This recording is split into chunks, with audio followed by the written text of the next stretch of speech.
I'm from Lafayette, Louisiana, man. Played basketball. There was a lack of opportunity, a lack of mentorship, a lack of guidance. The opportunities that's available for individuals where I'm from is usually either you're selling drugs, you're playing basketball, or you figure life out at a certain point and hoping and wishing that it all comes together. I watched a few things happen in my world, with my family members, with my cousins, with just people around me in the neighborhood, and people getting robbed, people stealing, people getting killed, going to jail full time. I mean, these are things, man, that I did not want to be a part of. And so I decided the military was going to be my one and only chance to make it.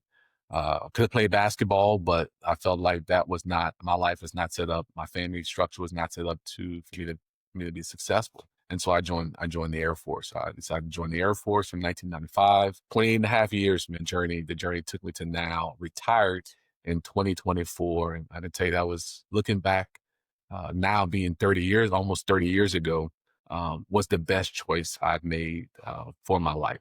My final rank was E9, Chief Master Sergeant for the Air Force, on the Air Force side, top enlisted rank that you can have.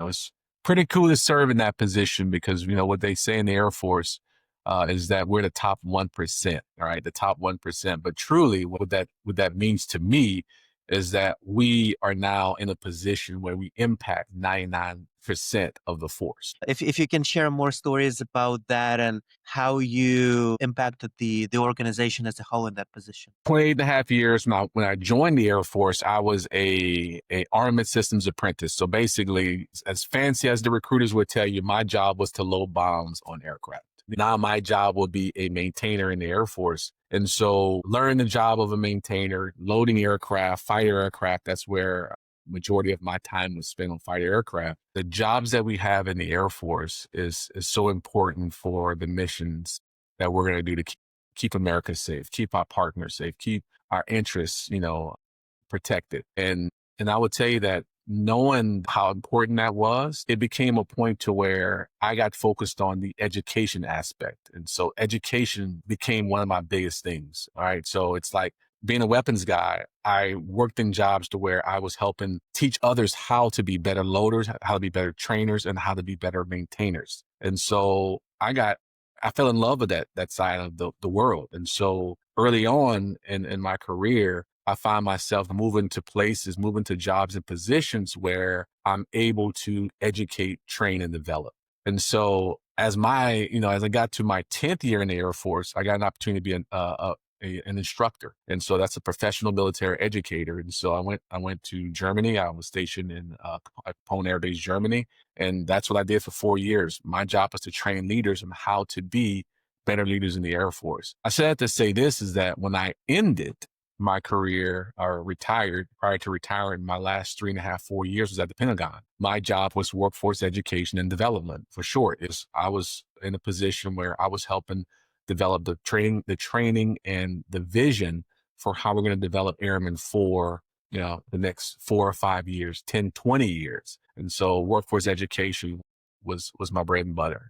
I moved into areas where I was doing transformation, so helping build the evaluation system, our annual appraisers, if you will, on how we are tracking what we do per year, how that leads to advancement and promotion, and also how that leads to more leadership roles. So you can be able to be in positions where you're developing, training, and leading other airmen, other missions or organizations, bigger organizations as you grow through the force. I feel that I was able to impact the force by, one, a consistency of learning, training, and education, but also having a passion for development. And so my last job that led to my last job being selected for a highly coveted position was having that pedigree and having that consistency through the years. And so I believe I was able to get the Air Force to look at a new way of developing, which even I'm seeing after a year and a half of being retired, where I see the Air Force is doing some pretty cool things that has my, if you will, my footprint on my handprint on it. And the teams that we all come together and build, I still see many different capsules, if you will, of that, throughout the force today. Which I'm excited about because you always want to make things better. And I felt that through my time I made the Air Force better, or I put us in a position where other individuals were able to continue on that great work.